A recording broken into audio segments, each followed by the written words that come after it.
Hello. Welcome back to another delightful discussions. I like to look at these Mondays as a wonderful Monday motivation. And this week, I know you guys are going to feel that. I am your hostess, Mariah Young, and I am excited to bring to you an amazing couple of guys who are going to share some amazing information. But I got a question for you first. Are you or someone that you know in ministry, especially if they're a pastor, and are you trying to make that transition to charging for your services? That can be a really difficult transition. So today we are going to talk about that. My guests are here to share, and they have some majorly impactful information. You guys do not want to miss this. Either watch or listen, grab a cup of coffee, and share this with somebody who needs it, because I guarantee you, you know somebody who does. We'll be right back.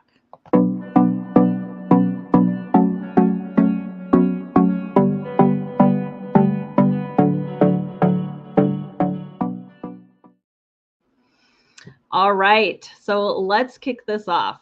Guys, today I am bringing to you Jon Sanders and Les Hughes. They are the co-founders of EntrePastors and the co-hosts of the EntrePastors podcast. They started this because they wanted to see pastors be able to actually thrive and be able to provide livings for their families that were not just surviving, and also in the process to become better pastors. Go figure. Without further ado, I bring to you Jon Sanders and Les Hughes. Woohoo! Yay! I need a cheering Thank section you. there. Thanks. Hi, guys. Thank you so much for joining me today. Absolutely. Our pleasure. I am actually really excited to share your information. I've been in the church leadership world myself for many, many years, and I really fully believe in everything that you guys are doing and have already started sending people your way to your podcast. So Awesome. Thank I'm you. excited for today. So, can we start out with the basics? What do you guys do and why? Why do you do this? Yeah, so EntrePastors is a platform that Les and I have been building together for the last couple of years. And really the whole heart behind it is we want to see pastors thrive in every way.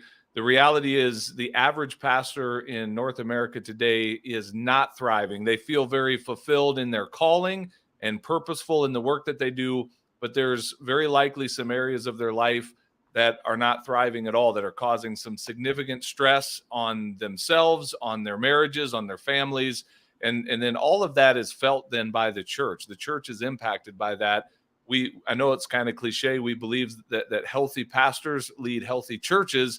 And so we help pastors specifically in the arena of their finances by developing multiple streams of revenue through entrepreneurial forms of business in the marketplace. I love that.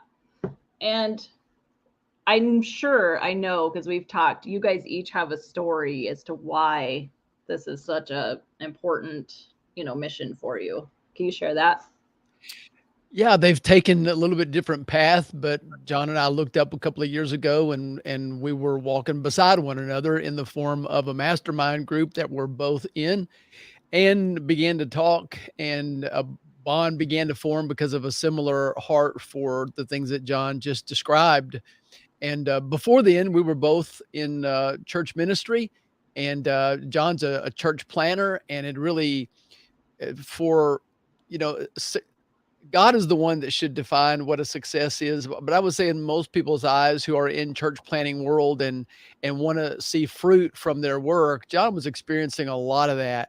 And he was also, as in the midst of that, he was coaching other pastors. I'll let him speak for himself, but he was already in that mentoring coaching space, in a really pretty specific niche group that he knew a lot about. Mine was a little bit different tack. I was serving and had served for many years in a established church setting, and but we'd seen some fruit in a different way in that ministry. So there was a platform that developed from that, and this goes back to a few years ago when Michael Hyatt first began really developing that informational, content-based, platform. And I read the book Platform, and then got involved in Platform University, if you remember all those days. Oh, yes.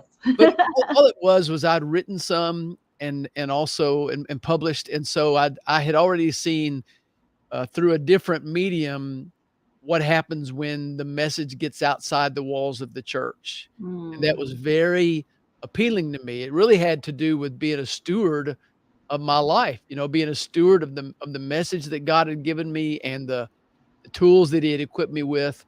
So that manifested itself in some writing and blogging and beginning to get into podcasting. And so, and then coaching pastors, younger pastors, and coaching in pastors groups. Okay. So we had that going. It's called pastors leadership, really.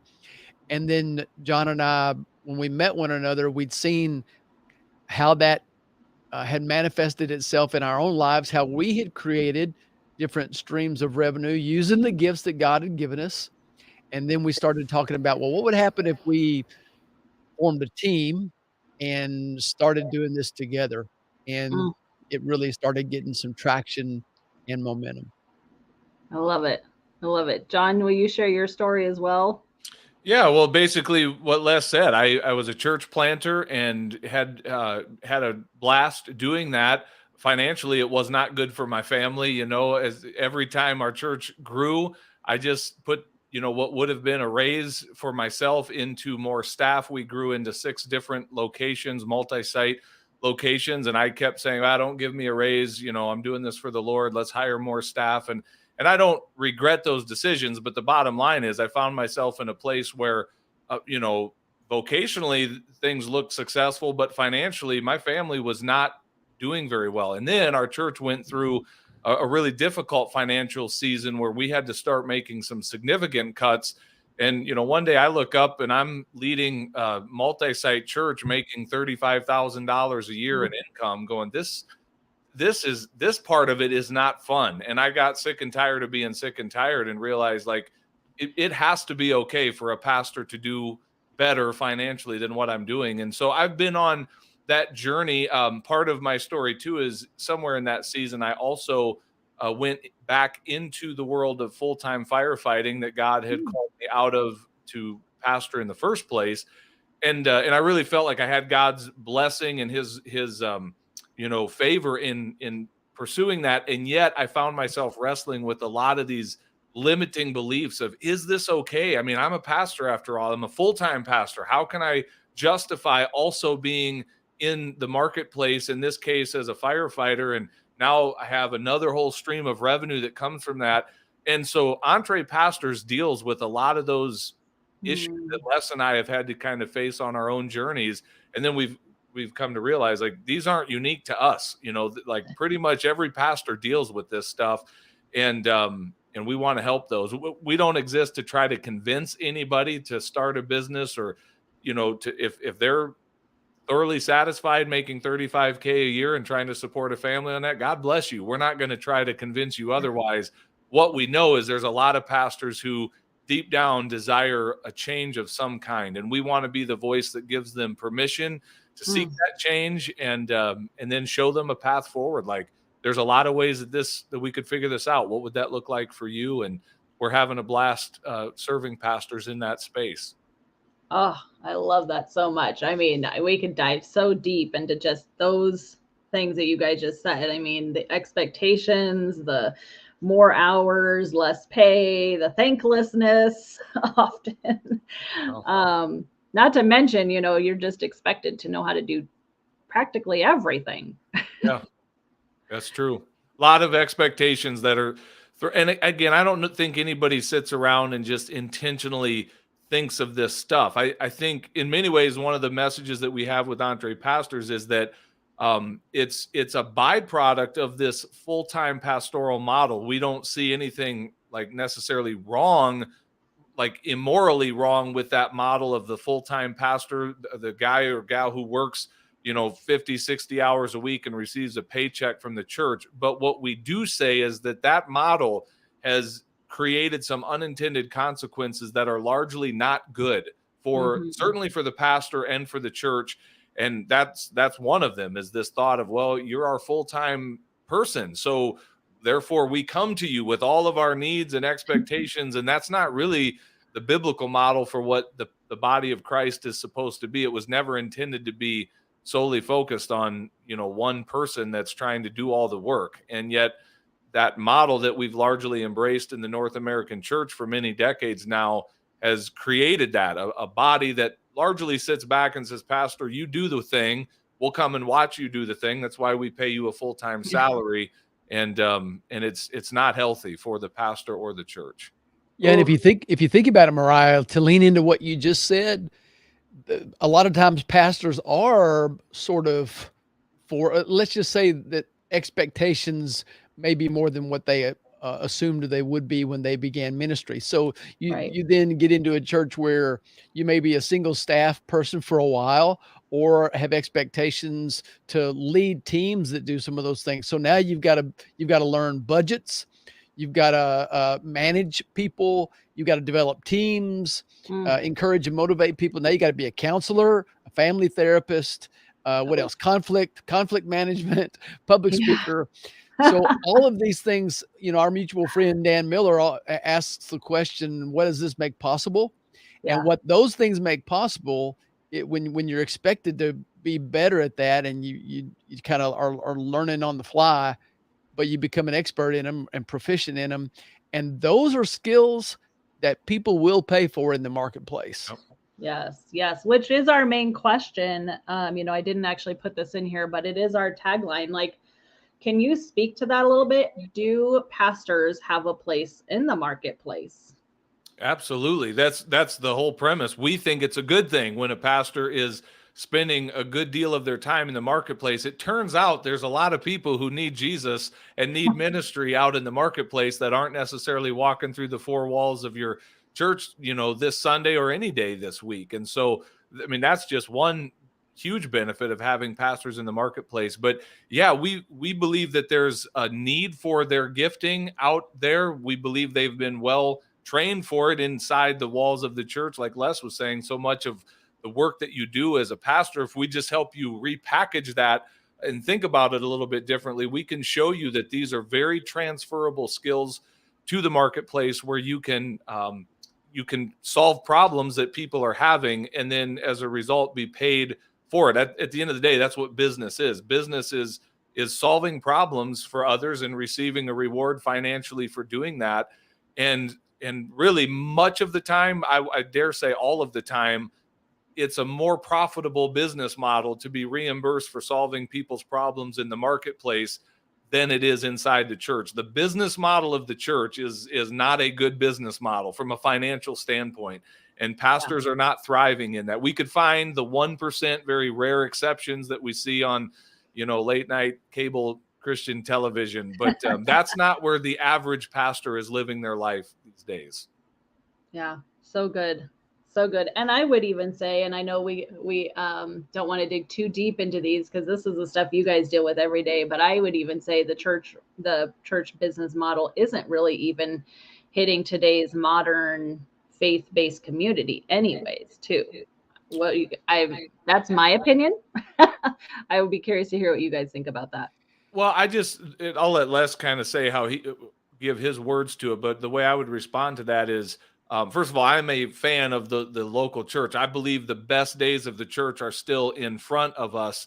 And yet I also am honest enough to be able to look around and say, yeah, the way we've been doing it is not probably the most effective. I think most recently in our history, COVID exposed a lot of that. Maybe areas where the church had been falling short for a long time. And so I don't say that to be negative or despairing to the church, but I think we need leaders to lead us into the future who are willing to do things differently, who are willing to look at, the timeless truths of God that do not change. And yet, how do we bring those to the world in ways that must change? Because we're living in a culture that is changing so rapidly right now. And that's not something historically the church has been well known for, is its ability to change and embrace new ways of doing things. Usually it's the other way around. We really embrace the way we've always done it. which really means the way we did it when I was growing up. And, so then pastors are trying to keep Gladys happy more than, lead and make those changes that are necessary for, ministry in the new day. But Les, I'll let you speak to that, however you would respond. Well, there's two different ways that we could respond to that, Mariah. On the way that it was asked, the way I heard it, you're talking about the patterns of generosity or lack thereof in the local church and how that's going to impact maybe salaries, pastors' salaries, or people on staff, as well as other things, just being effective in their, as they're ministering in their community. So there's two sides of that. On the church generosity side, man, as a pastor, I preach and teach and practice biblical generosity. So there's plenty of scripture that supports generosity, tithes, and offerings, and I'm not discounting that. And that's a great model, okay, for starters.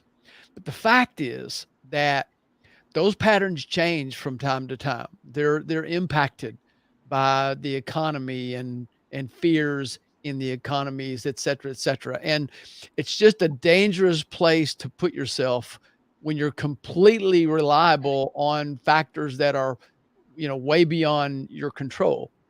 So it is wise. I know of several churches and pastors that are now and missionaries, by the way. Jon and I know missionaries who are now looking at different ways to create streams of income to support and be able to resource and fund their ministry. That's fine, but that's really not Jon's and my lane. That we can impact that world, and if we have something to speak into it and can add to it, that's great. But we also encourage that generosity. The way that ministry takes place and has historically is that the generosity of those that are in the body of Christ.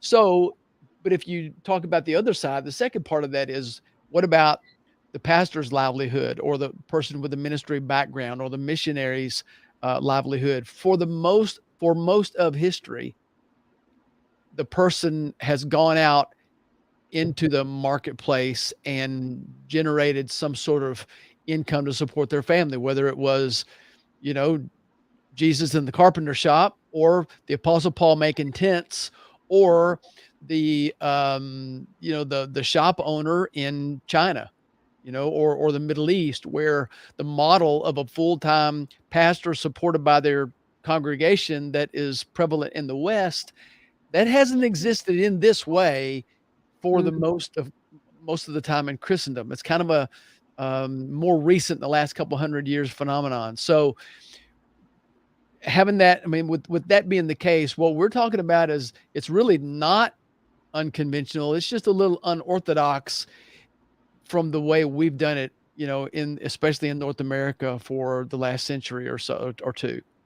So what we do, though, is come alongside of people with a ministry background or pastors, and there are outliers, not exclusively those people. Plenty of people who just have a kingdom heart and kingdom mindset and want to, extend generosity as a part of that. They're in our community as well, and they have their own reasons for creating these sources of revenue.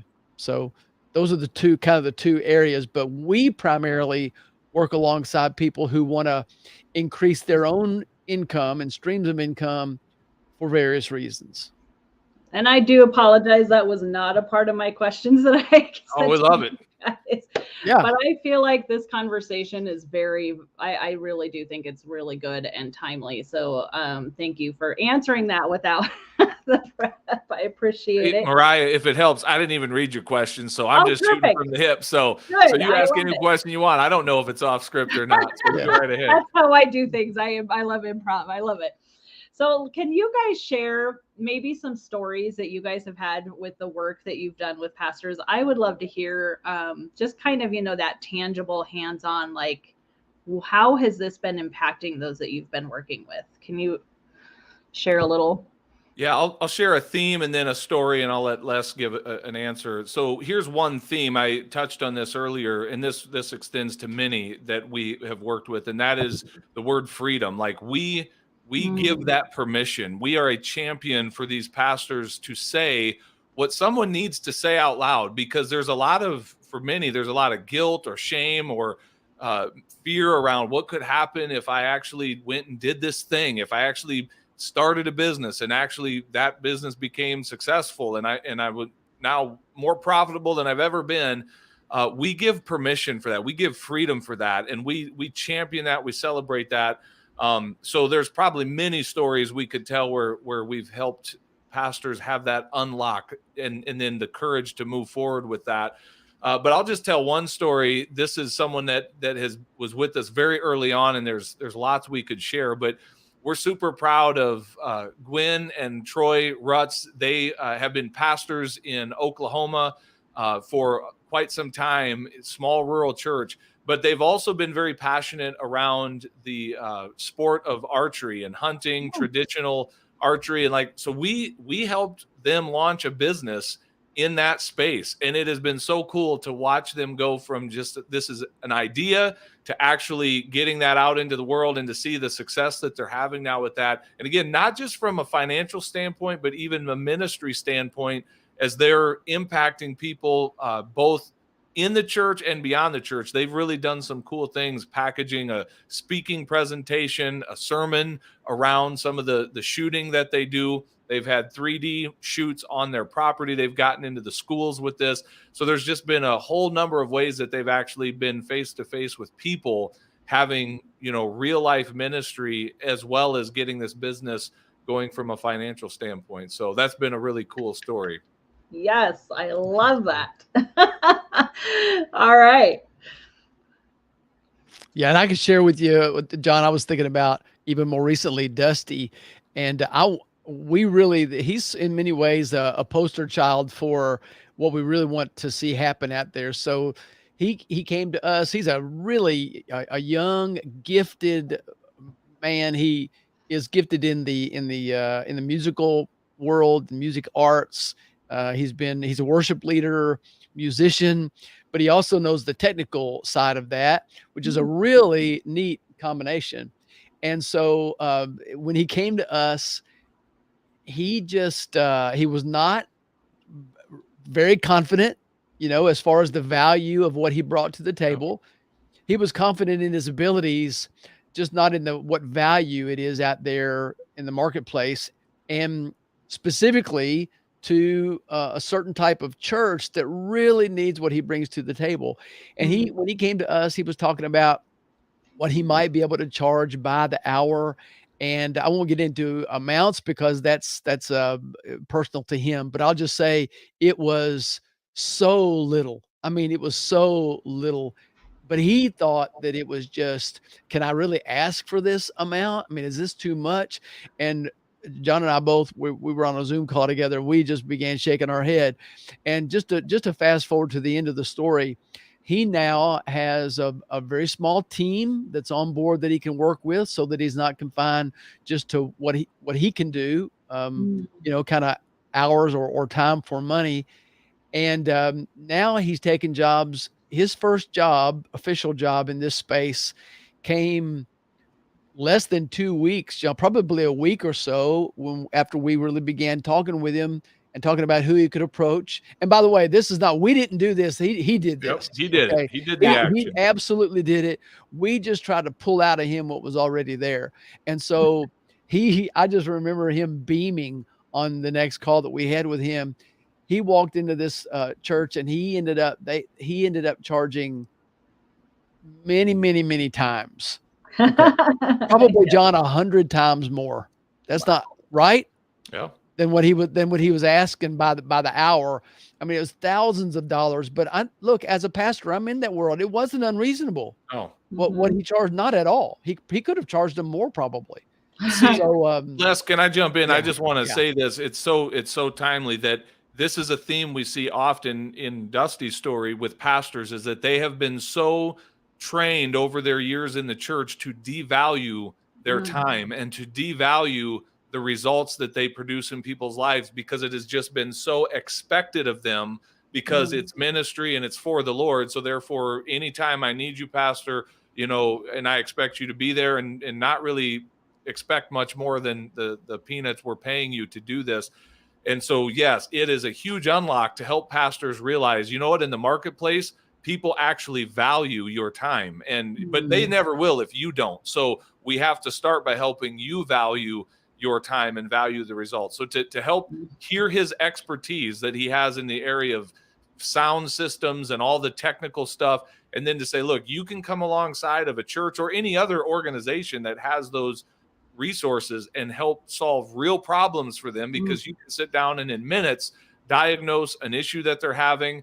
That's worth something. And so no, you're not going to go in there charging a measly something per hour because it's more than you've ever made in ministry. You're going to go charge what it's worth.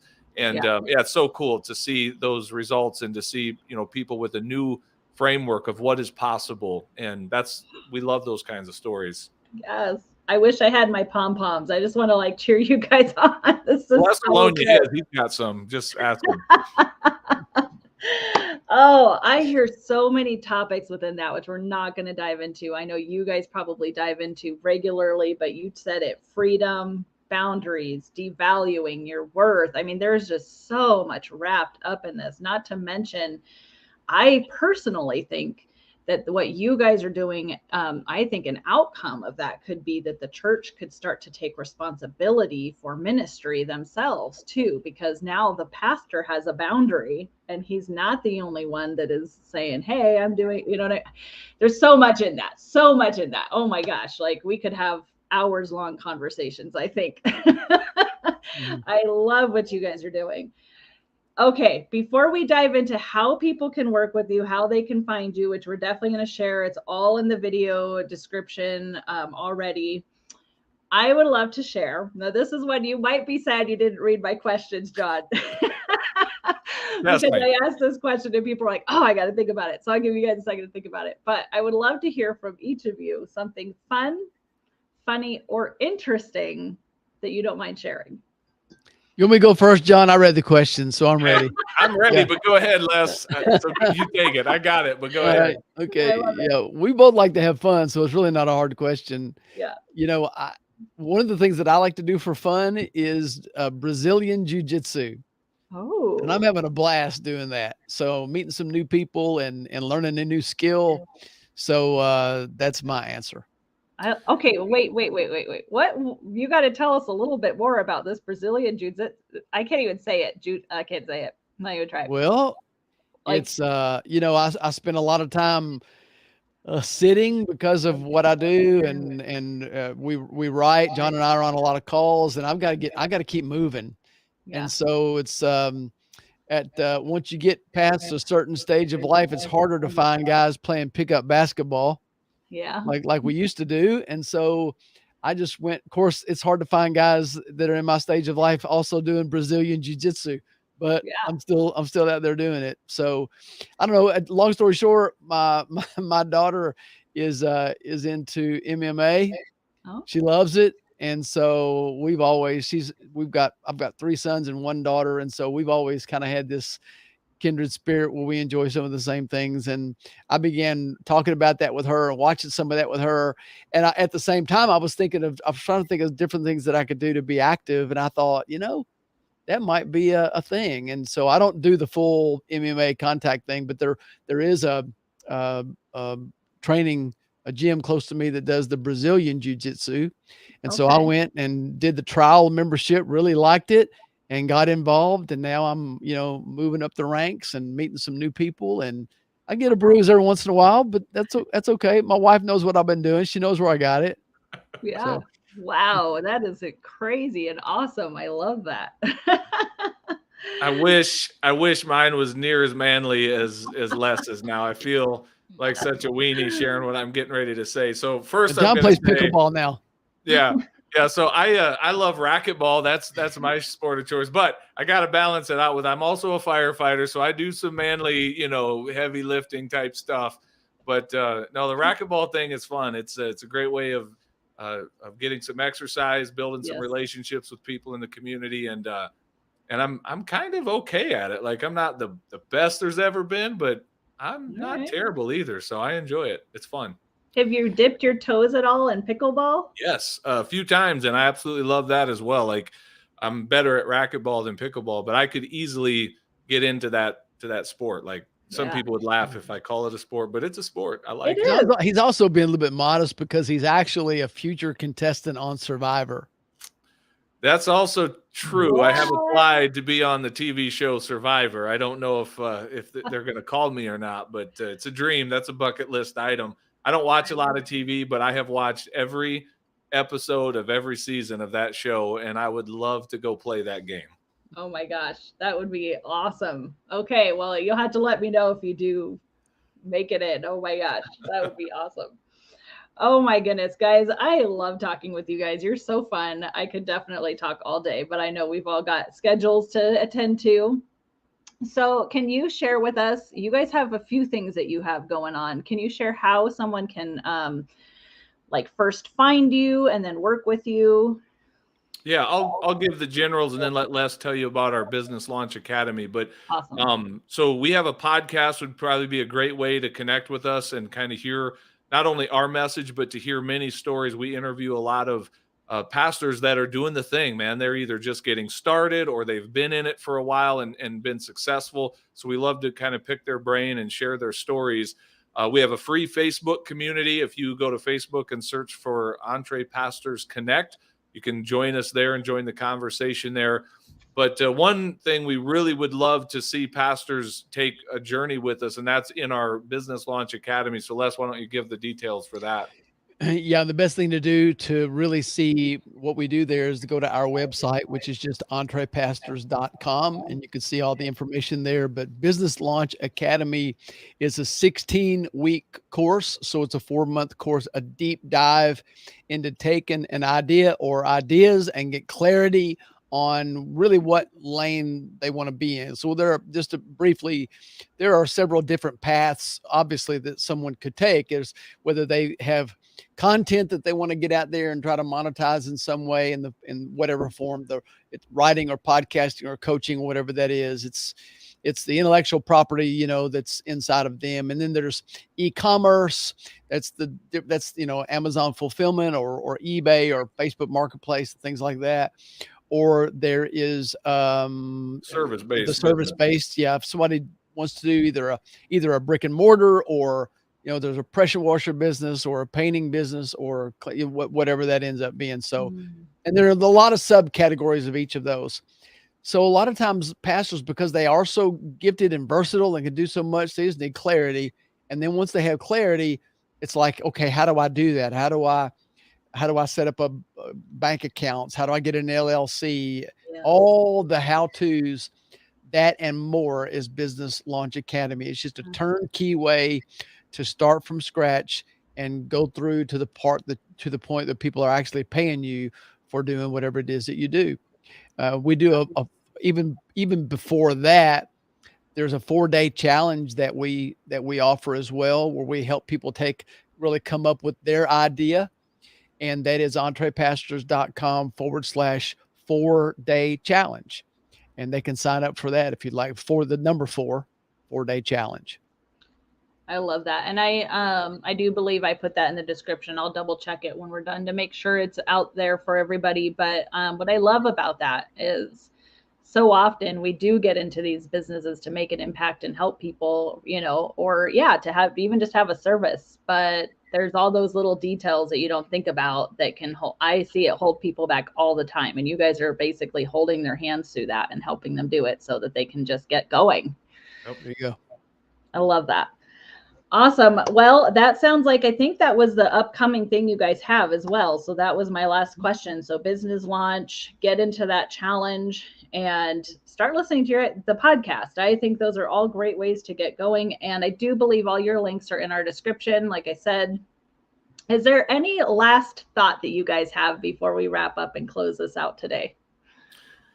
Well, I just want to encourage anybody listening to this, whether you are in ministry as a pastor or on church staff somewhere or the mission field of some sort, like there is a path forward for you. If you feel stuck, if you feel frustrated, life can be better than what you've been experiencing. And if you're not in that space, if you've just been kind of following along with the conversation and you're like, this is great, but it doesn't really apply to me, I just want to challenge you. If you belong to a church family, if you're part of a local body of believers, hopefully this will give you a perspective of some things that your pastor is probably wrestling with, dealing with, that you've not thought that much about. And notice this, Les and I aren't coming at you or the church saying, shame on you, pay your pastor more money, let him have more of the offerings. That isn't our approach.